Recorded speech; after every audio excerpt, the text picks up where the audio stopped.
Well, in the early 50s, of course, just as radio had in the early 30s, mimicked and copied and stole from all of the visual mediums, films, nightclubs, cabarets, vaudeville, so the early television was stealing from all the visual mediums. They were trying to do what the motion pictures had done. And of course, there were some amusing things. The movies in those days were frightened to death. As TV grew, the motion picture tried to keep their stars off of the movies.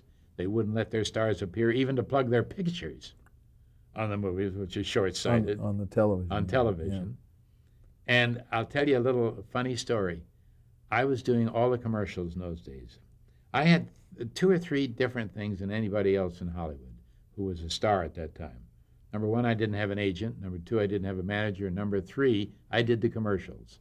I can remember Jack Benny telling me, Art, you're a star now. You don't do the commercials. I have Don Wilson.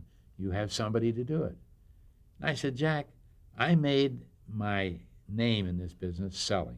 I was always a great salesman. So I'm going to go on selling.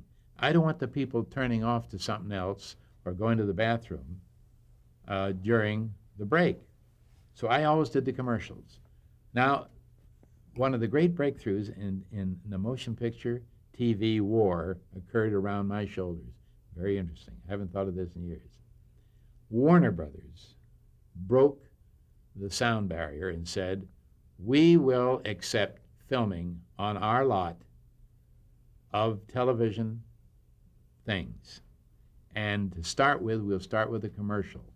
So I went over to the Warner Brothers lot to make a commercial for a soap company.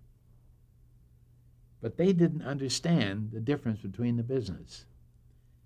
When I got there, there was a big dressing room with flowers and fruit.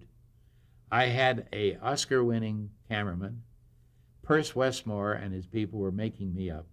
I had a wire from Jack Warner aboard a ship off of the coast of London wishing me good luck. Because that's the way they started the picture. That's the way they welcomed a star.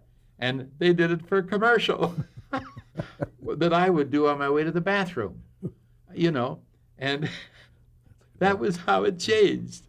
And then, of course, they gradually got into it and became really the big producers today of television. Most of the movies now produce the TV fodder. But we were learning, and it was very funny, the things that happened.